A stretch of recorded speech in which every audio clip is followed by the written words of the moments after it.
you don't even know कि this is the blunder that you are doing in your NEET preparation journey. क्योंकि I have seen बच्चे analysis ऐसे करते हैं कि उन्होंने बस देख लिया क्योंकि ये सारी गलतियां हैं, ये सारे उन्होंने कॉन्सेप्ट छोड़े और बस उसे छोड़ देते हैं फिर उसके बाद। तो इम्प्रूव करने के लिए सबसे पहले हमें ये जानना जरूरी है कि हम क्या गलती आज कर रहे हैं। जो गलती हमने आज करी, आज के पेपर में करी, अगर वो गलती हम नेक्स्ट पेपर में नहीं करेंगे तभी तो हम थोड़ा सा आगे जा पाएंगे।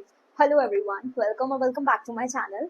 I'm Gargi Vaishnav and currently I'm a final year MBBS student at KGMC Lucknow, and in this video I'm going to tell you all how to analyze mock tests so that you can increase your marks to another level. So without any further delay, let's begin today's video. So first of all, let me all tell you that your 3 hours of attempting an exam paper is literally a waste of time, money and energy and effort, everything, if you do not spend another 4 to 5 hours analyzing your test papers. Analysis of your test papers is the most important thing to improve your NEET score. So let's begin this video with the mindset that you should have while analyzing your test papers. Now look, हमारा ना यार ये mindset होना चाहिए कि आज हमने जो गलती कर दी इस पेपर में, ठीक है, हमने कोई गलती करी है, हमने कोई कॉन्सेप्ट मिस कर दिया, वो गलती हमारी वापस से नहीं होनी चाहिए, ठीक है। अगर तुम इस माइंडसेट के साथ अपना नीट प्रिपरेशन करते हो या फिर अपना एनालिसिस ऑफ द पेपर करते हो ना, I can guarantee you that तुम सिलेक्शन के बहुत क्लोज चले जाओगे, ठीक है। ऑफ कोर्स तुम्हारा सिलेक्शन होगा या नहीं होगा ये तुम्हारी प्रिपरेशन पे डिपेंड करता है, but to increase your marks, to increase your chances of selection, to increase the rank, to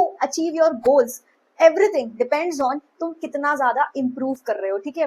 तो इंप्रूव करने के लिए सबसे पहले हमें ये जानना जरूरी है कि हम क्या गलती आज कर रहे हैं। जो गलती हमने आज करी, आज के पेपर में करी, अगर वो गलती हम नेक्स्ट पेपर में नहीं करेंगे तभी तो हम थोड़ा सा आगे जा पाएंगे। अगर हम पेपर का एनालिसिस आज अच्छे से नहीं करेंगे तो हमारी ये सारी गलतियां नेक्स्ट पेपर में होंगी, और अगर ये सारी गलतियां हमारी नेक्स्ट पेपर में फिर से होंगी तो हम इंप्रूव कैसे करेंगे, right. Analysis is very important and analysis के बाद तुम्हें अपने आप को इंप्रूव करना है ये सोच के कि आज ये जो गलती हो गई है ये गलती हमारी कभी नहीं होनी चाहिए अपकमिंग पेपर्स में। And you know I can guarantee you this, अगर ये कंसिस्टेंटली तुम करते जाते हो, अगर तुम हर टेस्ट पेपर के साथ इंप्रूव करते जाते हो तो एक पॉइंट ऐसा आता है कि यार तुम्हें ना खुद से कॉन्फिडेंस आ जाएगा कि यार तुम्हारा एग्जाम क्रैक हो जाएगा इस साल, ठीक है।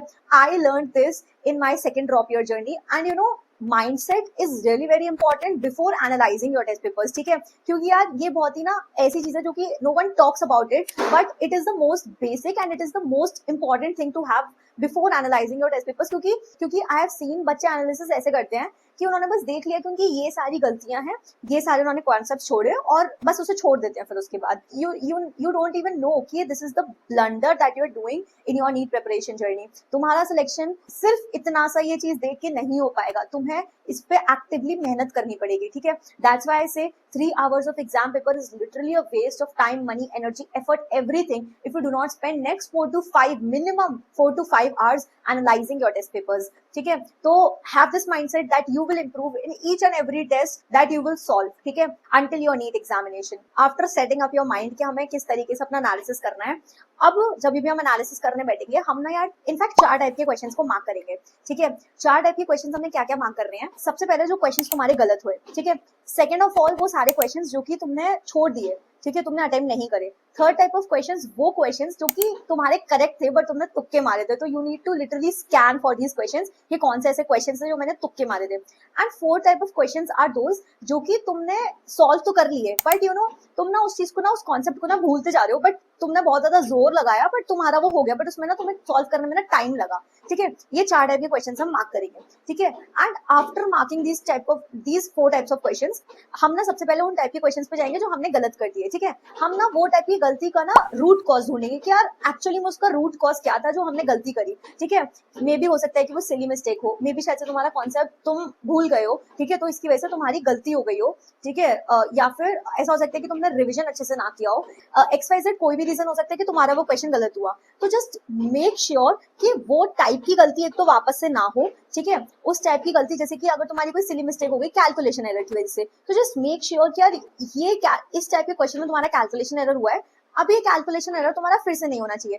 How to rectify your silly mistakes and all I have completely explained in one of my videos. I'll provide the link in the description box also, so you can go and check it out over there and you can rectify your mistakes as well, ठीक है। अब जैसे कि calculation error हो गया तो every time that you do a calculation तुम्हें पता चल गया कि इस टाइप के क्वेश्चन में कैलकुलेशन एरर होता है, तो तुम उसे साफ करोगे, ठीक है। कैलकुलेशन को साफ करोगे जिससे कि तुम उसे बाद में रिवीजन कर सको, ठीक है। अगर तुम्हारी सिली मिस्टेक ज्यादा हो रही है तो यू गेट अलर्ट कि इस टाइप के क्वेश्चन में मेरी सिली मिस्टेक ज्यादा होती है, ठीक है। तो ना जो भी तुम्हारी गलती हुई है उस चीज को देखो, उसके रूट कॉज पे जाओ और फिर रूट कॉज को रेक्टिफाई करो, ठीक है। जो भी गलती हुई उससे सीखने की कोशिश करो और उस चीज को ना सॉल्व करो कि यार अगर मेरी इस टाइप की गलती हुई है तो मैं इस चीज को कैसे सॉल्व कर सकता हूँ, ठीक है। तो एक मैं एग्जांपल देती हूँ यार। एक बार क्या हुआ था ना कि I was solving my exam paper और ना मैं उस टाइम पे ना पार्शियल ड्रॉपर थी, तो मुझे ना किसी ने कॉलेज में कुछ कह दिया था and you know it hurt me so bad कि वो जो गले में एक अजीब सी फीलिंग होती है ना वो आ गई थी मेरे। And you know I was just not able to concentrate on my test paper, ठीक है। 1:30 के अराउंड किसी ने मुझे वो बात बोली थी, 2 to 5 मेरे को अपना मॉक टेस्ट देना था और मैं अपने घर पर ही थी, but still it was hurting me so bad कि जब मैंने बाद में अपना एनालिसिस किया ना पेपर का, तो आई रियलाइज्ड कि मैंने ऐसी बहुत सारी गलतियां कर दी जो कि चीजें मुझे आती थी और मुझे गलती नहीं करनी चाहिए थी, मैं कभी नहीं करती थी, वो टाइप की गलतियां मैंने करती थी, ठीक है। And you know I just looked into the root cause of it कि ऐसा क्यों हुआ था, कि ऐसा क्यों मैंने सारी गलतियां कर दी। And you know and to my surprise I realise कि यार किसी ने मुझसे वो बात बोली थी और उस गंदी सी फीलिंग की वजह से मैं अपना एग्जाम पेपर अच्छे से नहीं दे पाई। तो नेक्स्ट टाइम से आई जस्ट मेड श्योर कि यार एग्जाम से पहले मैं कभी भी किसी से कोई बात नहीं करूंगी, ठीक है। I just isolate my self और फिर मैं अपना एग्जाम पेपर दूंगी। And you no this thing literally help me on my exam day also. मैंने ये बात बहुत बार बताई है, मैं एक बार और बता देती हूँ। एग्जाम हॉल में ना यार मतलब मेरे किसी आइडेंटिटी प्रूफ की वजह से मुझे ना अंदर नहीं जाने दे रहे थे। And you know I got so scared क्योंकि मेरे सारे बाकी मेरे सारे आइडेंटिटी प्रूफ, सारे डॉक्यूमेंट्स मेरे ना मेरे कॉलेज में जमा थे उस टाइम पर, because I was a partial dropper. And you no my home from that centre was 1 to 1.5 hours away. And you no मेरे पास ना फोन था ना कुछ था, मेरे पापा भी वहां से चले गए थे। And you know I got so scared यार मेरा लास्ट अटेम्प्ट है, मैंने इतने अच्छे से तैयारी करी, सिर्फ इस फालतू सी चीज की वजह से मुझे ऐसा कुछ नहीं होना चाहिए। और यू नो वही सेम फीलिंग मुझे गले में आती रही। एंड यू नो क्योंकि मुझे पता था कि यार इसकी वजह से मैं अपना पूरा पेपर स्पॉइल कर देती हूँ, I just went to my washroom, ठीक है। उस टाइम पर जो भी वॉशरूम था, and you know I just cried a lot. Literally 1:30 पर एग्जाम आधे घंटे पे शुरू होने वाला है, मैं वॉशरूम में खड़े होके मैं इतना वॉशरूम में जाके मैं इतना ज्यादा रोई, इतना ज्यादा, just to let go of that feeling, ठीक है। और जब वो लेट गो हो गई ना उसके बाद मैंने 2 बजे से आके अपना एग्जाम पेपर सॉल्व करना स्टार्ट किया।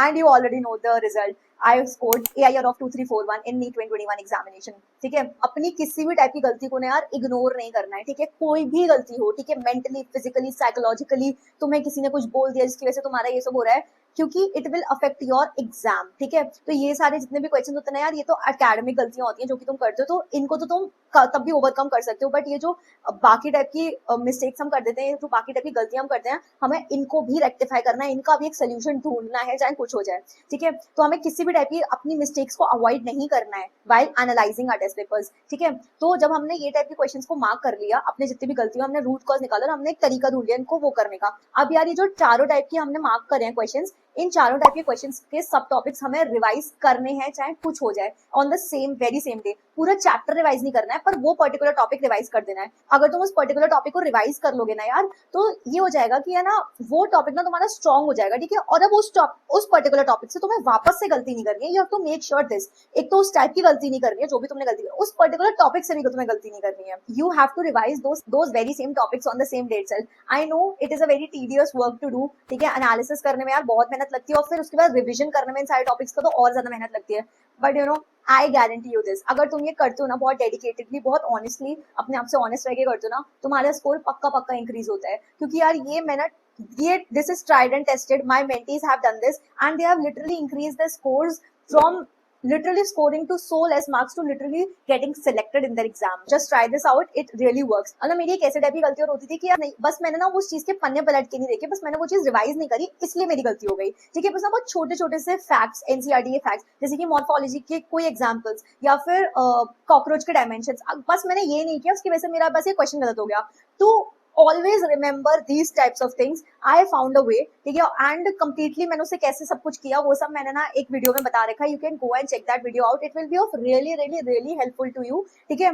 और इससे रिजल्ट मिलते हैं यार, ठीक है, तो you can go and check it out over there. तो यार तुम्हारा माइंडसेट हो गया, तुमने सारे टाइप के क्वेश्चंस मार्क कर लिए, ठीक है, तुमने सारे के सारे सब टॉपिक्स अपने रिवाइज भी कर लिए इन सारे टाइप के क्वेश्चंस के, ठीक है। थर्ड स्टेप कम्स इज, इसके बाद जो स्टेप आता है दैट इज, ये जो तुमने जितने भी क्वेश्चंस मार्क करे थे ना, तुम उस पर्टिकुलर जगह को ना अपने नोट्स में हाईलाइट कर दो कि यार यहाँ पर पर्टिकुलर में ये गलती होती है मेरी, ठीक है। जैसे सपोज कोई फॉर्मूला तुम भूल गए, उस फॉर्मूला को ना यार इतनी ज्यादा बार हाईलाइट कर दो कि next time you go and read your notes, तुम्हें पता है कि यार यहाँ से मेरी गलती होती है, तो उस पर तुम ना ज्यादा फोकस करोगे उस टाइप के क्वेश्चन, उस पर्टिकुलर चीज पर। तो यार after all of these things the next comes is, कर लिया है उसके बाद यार जितने भी तुमने क्वेश्चन मार्क करे थे आज के टेस्ट में, 15 to 20 days बाद जाके यार तुम्हें ये सारे क्वेश्चन रिवाइज करने हैं। Yes, it is a very, very, very actively tedious work that I must say. ठीक है, if you've already spent 4 to 5 to 6 hours analysing your test papers ना, उसके बाद ना बहुत आसान हो जाएगा, देख लेना 15-20 दिन बाद जाकर उसे रिवाइज करना, क्योंकि तुम्हें ना बहुत सारी चीजें ऑलरेडी याद हो गई होंगी, ठीक है, in the process of analysing your test papers and revision of the sub topics. But यार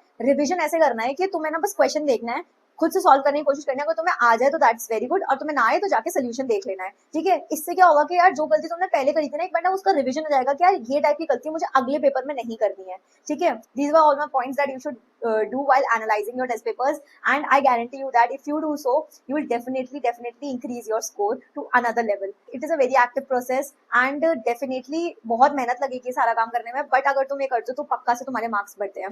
Yeah, that's all for the video. I have to make an announcement that I have started my mentorship program. So if you want personal one-on-one mentorship from me, then you can join my mentorship program. I provide you revision schedules based on your strengths and your weaknesses, various tips and tricks, various hacks, various strategies that you should apply in your NEET preparation journey, and obviously an accountability partner, that is me myself. So if you are interested, then do join the mentorship program.